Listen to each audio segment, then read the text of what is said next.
morning and welcome to Betcher Station News. I'm Susanna Michael. And I'm Laura Schaefer. And today with us we have two researchers, a team of researchers, which are looking at a qualitative study on effective student learning environments.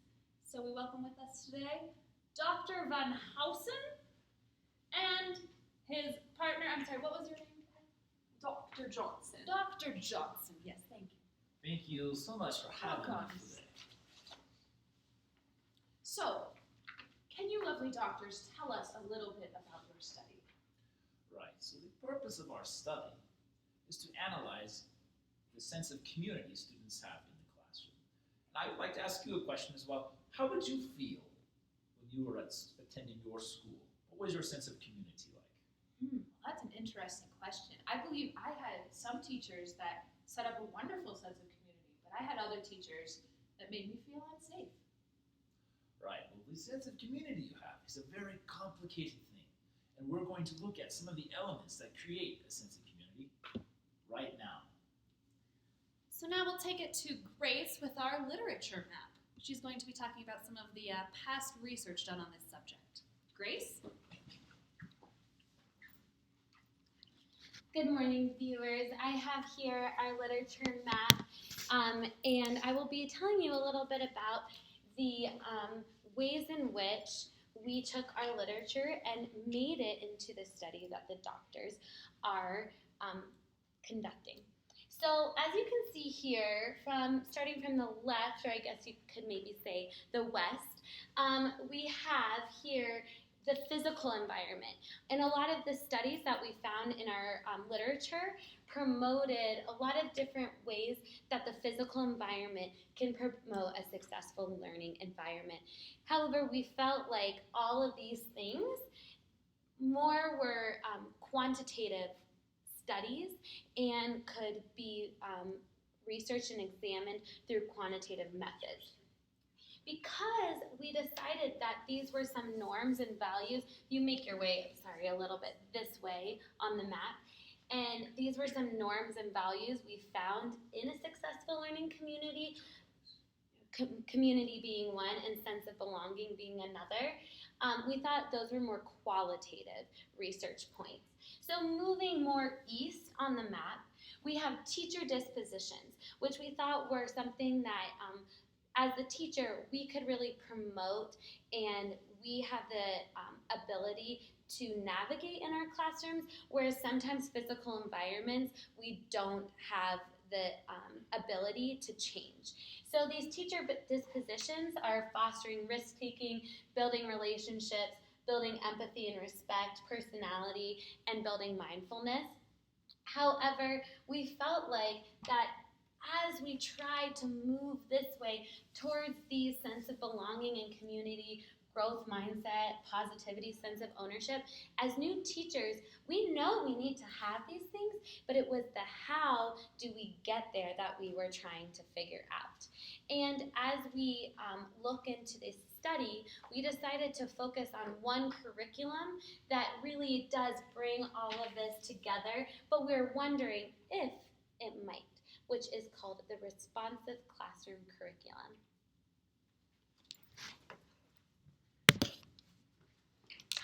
Well, thank you so much, Grace, for that wonderful report. Let's welcome back our doctors. So now we've heard a little bit about past research, and Grace started to discuss the problem a little. Could you tell us a little more about the problem, really, that you are trying to study? Yes, we feel students learn best in a classroom which fosters community and a sense of belonging. So the problem was kind of like, as a teacher, learning how to create those sense of belonging and community in your classroom. Wonderful.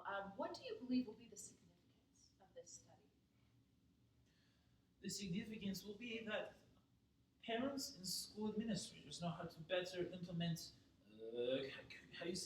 curriculum so that the students feel a broader sense of belonging and community in the classroom. That would be useful information. Yes. So that's the this responsive classroom curriculum that Grace had discussed a little bit. That's what you'll be studying. So what is the purpose? Could you give us a bit of a statement of the purpose of your research? Yes. Purpose of study is to explore what effect this curriculum has on students' sense of community and also their sense of belonging.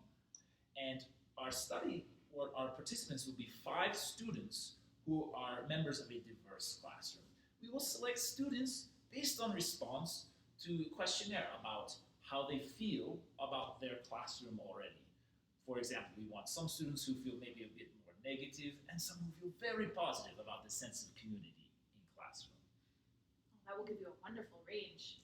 So in your qualitative study, what is the research question you are posing?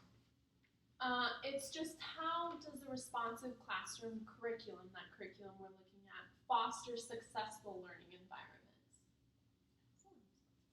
So we know a lot of background and how you kind of arrived at this study. What is your proposed methodology for actually putting it in place? Very good question. Thank you very much for asking. Our methodology will be, 1, interviews with students to determine how they feel about sense of community in classroom. For example, we will ask them, do you feel like your classmates accept you? Why or why not? And we will ask the same question to teacher as well. We will also ask students, how would you describe your classroom community? Same question again for teacher. Would you ask the teachers specifically how they create a classroom community? Yes, I think is a better idea. No? And could you, for our viewers, just talk a little bit again about how you're going to choose the participants in this study for them as far as the methodology? Yeah, we are going to kind of ask all students how they feel about the sense of community in their classroom. We're going to ask them that at the beginning of the year, and how they feel about the classroom community based on these 5th graders were in the classroom last year together. And then kind of just pick 5 students that range from each section. So as far as a Sense range of of belonging. And another important element of proposed methodology is classroom observations. So we will observe teacher in classroom and student interaction in classroom with a focus on how community is demonstrated by students in classroom. Well, that's great. And will you check in with those students that you interviewed?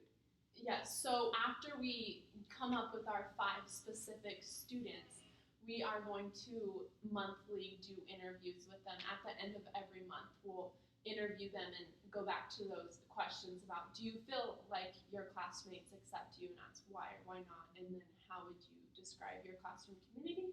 So we'll do that for a semester in the classroom, and then we'll also come back and interview them at the very end of the year. Whether students want to or not. Well, I do believe in a qualitative study, students have the option to opt out at any time. Oh, sure. They may opt out. Well, thank you for being with us here today, Dr. Van Housen and Yes. Dr. Johnson. Yes, thank you for having us. It's very nice to meet you. Wonderful to meet you as well. Thank you so much.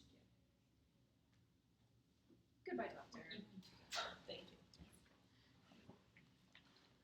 Well, that's all we have today for Better Station News. I'm Susanna Michael. And I am Laura Schaefer, signing out for BS News.